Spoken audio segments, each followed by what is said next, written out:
Welcome to Growing Your Firm, brought to you by Jetpack Workflow. We're here to help firms unlock the secrets to help you reach your goals faster. And now, here's your host, founder and CEO of Jetpack Workflow, David Cristello. Hey everybody, David Cristello here, founder and CEO of Jetpack Workflow and host of Growing Your Firm podcast. Today we have a returning guest, Katie Lilly of Lillyfield Accounting Solutions. We talked to her years ago. This was pre-COVID, so it feels like decades ago now, Katie, since you were last on the show. And we were just catching up on the pre-interview, and we were talking about so many transformative things you've done in the firm, which we're going to unpack in today's interview. We talked about how you made the move from mainly serving local clients to going regional and going national, how you've adjusted and how you're thinking about remote work and remote work culture. Are you even able to move your own presence without it being disruptive to the firm, which is amazing. We talked about the annual retreats you now do with your firm, and I'm sure there's so much more. But first, welcome back to the show.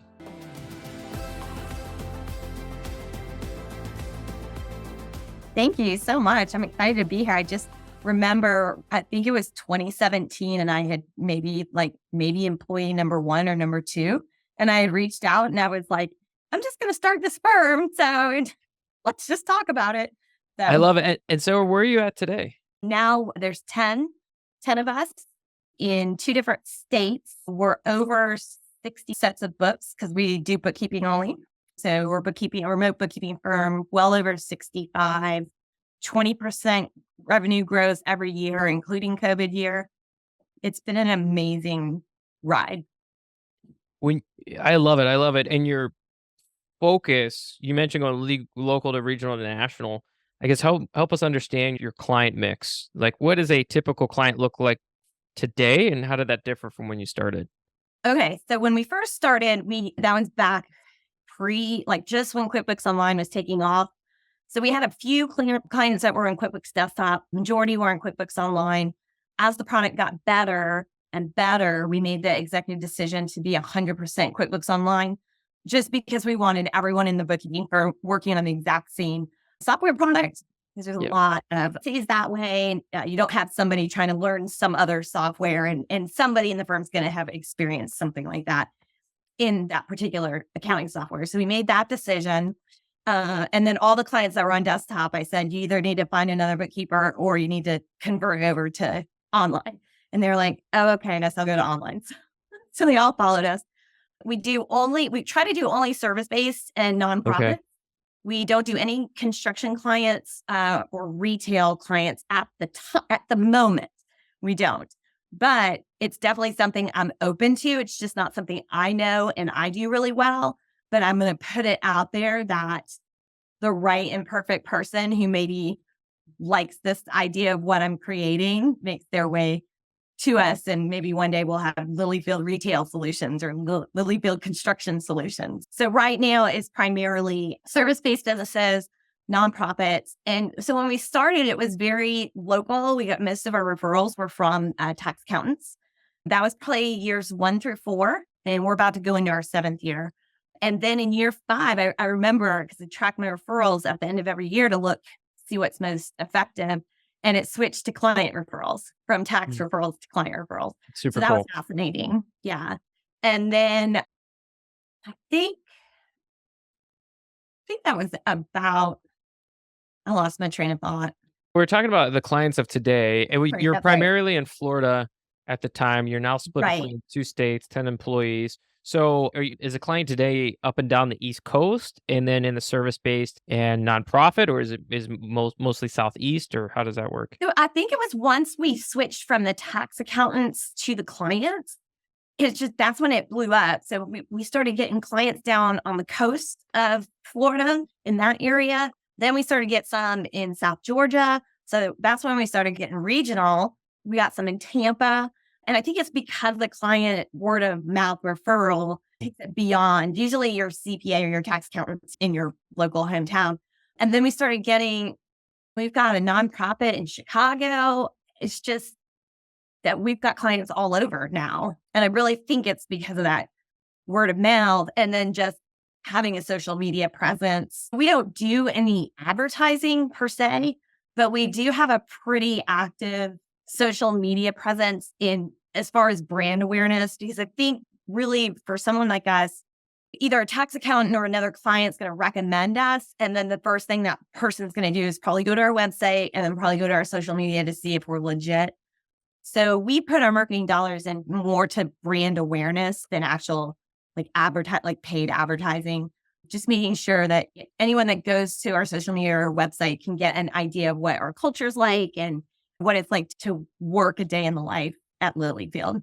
I love it. You mentioned 10 employees. So what does the breakdown look like? Are they all reporting up to you? Do you have other managers? Do you have team Oh, that's a great leads? question. What does Yeah, that that's look a great like? question. I created the firm. I don't know if you remember this, but I created the firm to be for women who wanted to work really the way a woman or a mom has to work. And I started by hiring a lot of not stay-at-home moms.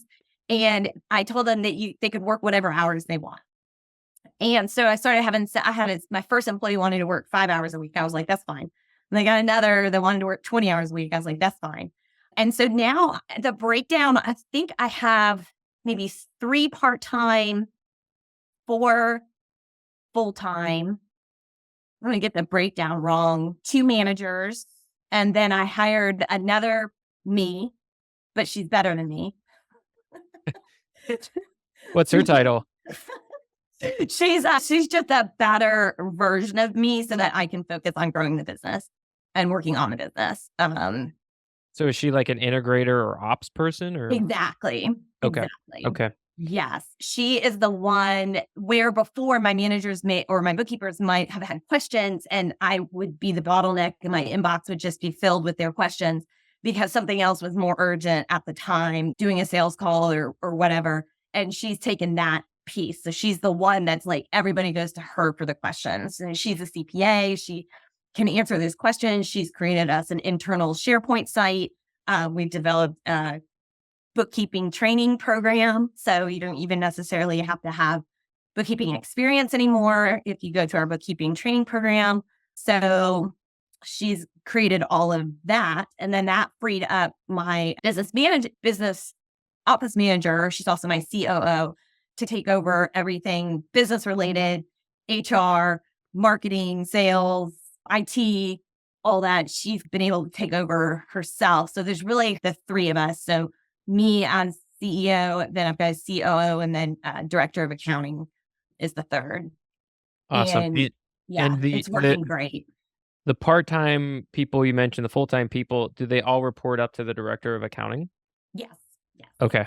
Mhm. So how do you keep the 3 of you? I love that structure, by the way. I mean, we talked with firms, and I just think magic happens when you have Yeah. an operator / integrator involved, the director of Yeah. accounting services. But what have you found useful to keep the 3 of you lockstep as you're navigating changes in the firm? Do you meet weekly? You meet monthly, daily? Like, how are you keeping on the same page? We meet weekly. I meet with each of them. Beginning of the week, we have what's called weekly accountability meetings. And we call them WHAMs. And I, of course, use the cover of Make It Big by Wham as the background of my Trello board. So, and so we'll put all the issues that we want to discuss on that board. And then usually Monday and Tuesday, or when we have those meetings, we'll just do a deep dive into those. And then they will also have a meeting between the 2 of them for the more granular stuff that I don't need to be involved in. So that's how like management handles it. Then the director of accounting meets weekly with the managers to see how everything's going and just troubleshoot anything with them. And then we have a monthly team meeting with the whole group. We invested in cameras and for big screen TVs. And people can either come into the office if they want for the meetings. If they do, they get a free lunch afterwards. But if they can't, because we've got some that live probably an hour away from Tallahassee. And then, of course, us in North Carolina can't do that. So we do that monthly meeting. And then annually we do the beach retreat. So that's how we stay connected.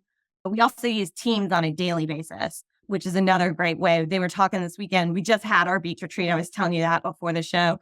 And one of the questions I asked was, how do you guys stay connected? Do you feel connected? Because we had 3 brand new employees that started in April. And I wanted to know, because working from home is not for everybody.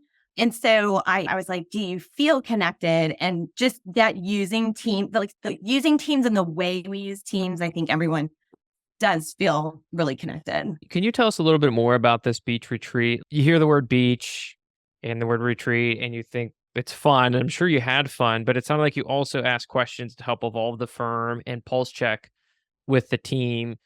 Were there other questions or exercises you did during the retreat that was helpful for the team or for you as the owner? Yeah, so this one was really great. Like I mentioned, we have 3 new employees in April, and the majority of people hadn't met everybody. So it was when we do the retreat, I try not to do a lot of training because we do that on our monthly meetings. I really want it to be about connection and reflection. And so the theme of this retreat was let's explore our values. And so I found this awesome website where you can focus you on what your personal core values are. It gives you like 51 and you have to choose, and it pairs it down to your top 5. So I asked everybody to do their top 5 before and bring that with them. And then I had the Lillyfield core values in, their folder. And we really explored the whole morning. We explored how our personal core values reflected in our Lillyfield core values. Like, where's the synergy there? How are we alike? Why is this why we like working together? Because we've got so much synergy there. And then the afternoon, we took the values. So the morning was really a reflection of ourselves and our values. And then the afternoon was like, okay, looking at our values and our core values, how can we create value for our clients and for each other in the firm? And just did a deep dive on that, which then led us naturally into talking about our 10-year plan, which we weren't real clear on. And so we did a lot of work around that too. But then we also do super fun games. We do this one called the Flawed Financials. And I just will print out a balance sheet of a real client that I've received. I redact the client name and any identifying information and redact that. But I give them all highlighters. And they've got to go in and find out, highlight every single thing that's wrong with that balance sheet. And then I've got another one that's Jeopardy. I play bookkeeping at Jeopardy, and it gets really competitive. Hey, growing a firm community, David here. Just want to share a quick note about Jetpack Workflow, our accounting workflow software. Now, for almost a decade, we've helped 5,000 plus accountants, bookkeepers, and firm owners use Jetpack Workflow to better organize accounting workflows, automate recurring tasks, and easily track and monitor client work. Never miss a deadline again. Stop using messy Post-it notes, generic tools, legacy systems, or spreadsheets to handle workflows and bring sanity to your client work. Now head on over to jetpackworkflow.com. That's jetpackworkflow.com to get started with a 14-day free trial or schedule a one-on-one demo with us. All right, now let's get back to the show. Yeah, the reason I wanted to get into it is because I've talked with firm owners, and I think they all love this concept of having these retreats, but sometimes you're a little bit intimidated about the content you're supposed to produce or how it's supposed to navigate through the day or through the week. And so that makes a lot of sense. I would be kicking myself if I didn't go back to something you mentioned earlier. You're in 2 different states. We talked about it on the pre-show. You were in Florida. You moved to North Carolina. Help me understand how you're able to do that. You had mentioned it was not disruptive to the firm. Yeah. So help me understand how that's possible, because a lot of folks feel like it would be quite hard to uproot themselves maybe away from their clients. And you spoke to the regional impact that you now have with your clients. Maybe you haven't met all those clients, but I guess help us understand how you're able to do that, navigate, and the whole firm was stable throughout this process.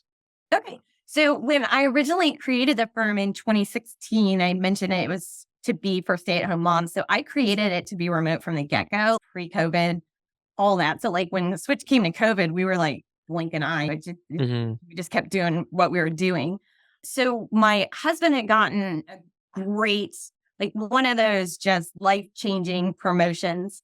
And I knew he was starting to get bored. There was no way for him to move up in the company and stay in Florida. And we had gotten job offers other places that we weren't interested in moving. But this particular one was to North Carolina, where his family lives. And we just, timing wise, it was going to work really well for our family. And what's interesting was I had considered actually possibly selling the firm.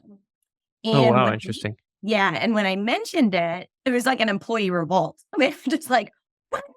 No, we're all going to leave then. And they were like, you stated this to be remote. Why can't you just lead it remotely? And I was like, Were you thinking of selling it because of the move, or were you thinking of selling it even before this opportunity came up? so I had been approached about it about a month before my husband's promotion. And it would have been a merger situation. That was a really I see. exciting opportunity that I was considering. And it was just, oh, this is like, I thought it was like, oh, this is happening. This must be time, whatever. But then I was like, I wasn't ready to. And I was like, if I move up to North Carolina, what am I going to do? So I told everybody, I said, listen, if I can get my hours down to 20 hours a week, then I'll do this.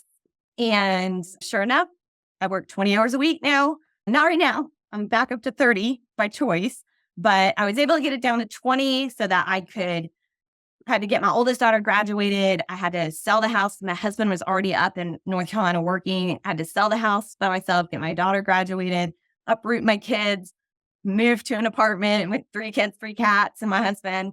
And I just knew I wouldn't be able to do that and be at the same level. And so what we did was we chose not to really take any new clients and just be status quo until I had hit my new normal.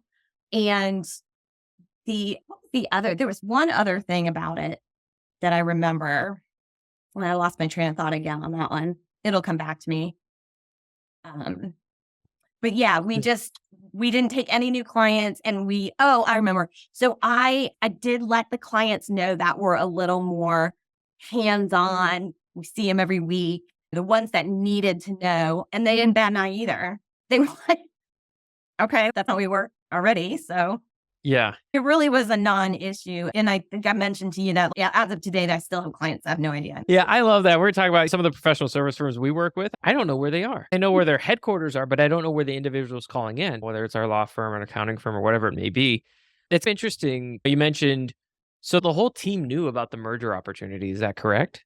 They always knew that my game plan was to sell, because I had read the E-Myth way back in the day. And I had always said, I'm going to do this for 10 years and I'm going to sell a business. So they all knew it, but we were like at year 5 and they were like, are you being serious? Yeah. Are you really going to sell do it? And Yeah. I was like, oh, I don't really know. So some of them knew for sure. I don't know that all of them necessarily knew about the opportunity that had come up. Yeah. Yeah. It's interesting. I'll put it out there because we've had a couple of interviews, some of which are not even live yet. But if you're listening to this interview, those ones are probably live, where somebody started thinking about selling their firm. Maybe there's an opportunity that came up. Maybe their inner circle knew, and the opportunity didn't transact. They were like, I'm just going to hold on to it.